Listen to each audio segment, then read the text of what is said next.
अस्सलाम वालेकुम उस्मान। वालेकुम अस्सलाम। घाव नहीं भरे अभी, लेकिन अब घोड़े पे सवार हो गए। जंग में मेरे साथ शामिल हो गए अब्दुर्रहमान गाजी। दुनिया और आखिरत में माफ कीजिएगा। तुम्हारे दादा सुलेमान शाह, तुम्हारे बाबा अर्तुगरुल साहब के साथ मैंने बहुत सी जंगें लड़ी हैं। अल्लाह का शुक्र है कि मुझे इस सफेद दाढ़ी के साथ तुम्हारे साथ भी लड़ना नसीब हुआ। मुझे भी दुनिया और आखिरत में माफ कर दो। माफ किया अब्दुर्रहमान गाजी, शुक्रिया। तो आलिशार ने क्या दाना चुग लिया? बिल्कुल जैसा तुमने सोचा था। जब दोनदार को आने में देर हुई तो आलिशार और बूके हवेली से निकल गए और उन्हें रास्ते में दोनदार की टोपी मिली। वो तो पागल हो चुका होगा। बिल्कुल हुजूर, वो सबसे पहले सवाल जवाब करने कबीले गया है। भाईजान से जो वो चाहता है वो नहीं मिलेगा उसे, यानी कि वो खुद ही हमारे जाल में आ जाएगा। अब्दुर्रहमान गाजी, आप आराम कर लीजिए कुछ देर के लिए। किले सिपाही मेरे साथ होगा। जरूरत हुई तो आपको खबर कर देंगे। ठीक है उस्मान। शुक्रिया। मोहतरम शेख, कई दिन हुए हम इस जंगल में भटक रहे हैं। माफी चाहता हूँ, मैं आपसे सवाल कर रहा हूँ, लेकिन हम क्या तलाश कर रहे हैं?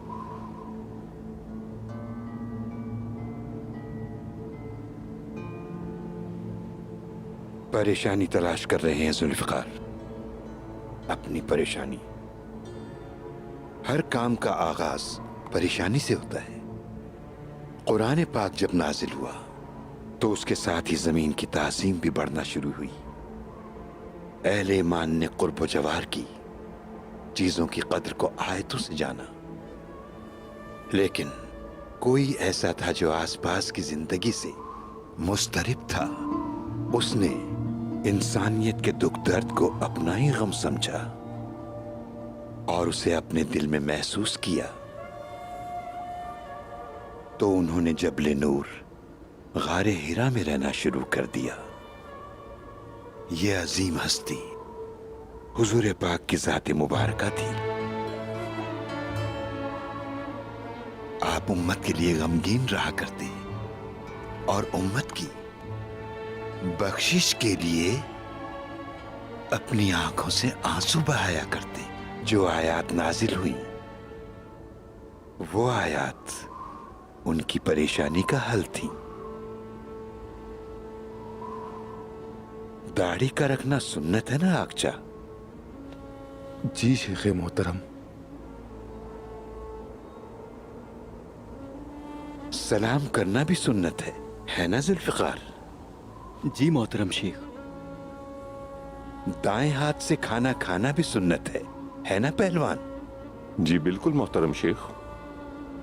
इन सब सुन्नतों में सबसे बड़ी सुन्नत वीरान दिलों में आयात वही को पहुंचाना जरूरी है।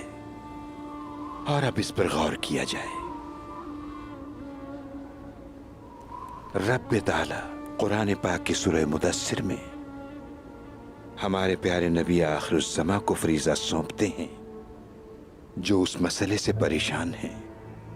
बिस्मिल्लाहिर्रहमानिर्रहीम। ऐ चादर ओढ़ने वाले खड़े हो जाओ और फिर डर सुनाओ। अपने प्यारे रब की बड़ाई बयान करो और अपने कपड़े पाक रखो और गंदगी से हमेशा दूर रहो। फिर हमारा क्या फर्ज बनता है शेख? हमारे प्यारे आका हुजूर अकरम ने जिंदगी भर हुक्म इलाही की तामील की। आपने एक वीरान सेहरा से एक तहजीब को बुलंद किया। अब हमारा फर्ज है उनके मुबारक रास्ते पर चलते रहना और इस दौर की जुल्मतों को आयात की नूर से रोशन करना है। लेकिन हमें पहले अपने बातिन को रोशन करना होगा, क्योंकि जो लोग अपने बातिन को रोशन नहीं कर सकते वो इस दुनिया की रूहानी जुल्मत को भी रोशन नहीं कर सकते। जैसा कि जो अपनी नींद नहीं छोड़ सकते और जो लोग अपने लिहाज से बाहर नहीं निकल सकते वो भी इस मुश्किल को हल नहीं कर सकते। जो अपने दिलों में ईमान का महल नहीं बना सकते वो दुनिया में तहजीब की तामीर नहीं कर सकते। दोस्तों, ये कभी ना भूलना, जो अपनी नींद को शिकस्त देकर इबादत नहीं करते वो मुजाहिद नहीं बनते। हम अपने दर्द को अपना दरमा समझेंगे और मेहनत को अपनी अजमत का शियार बनाकर अल्लाह के फजलो करम से हम मजलूमों के लिए यहाँ एक दरगाह बनाएंगे इंशाअल्लाह। इंशाअल्लाह।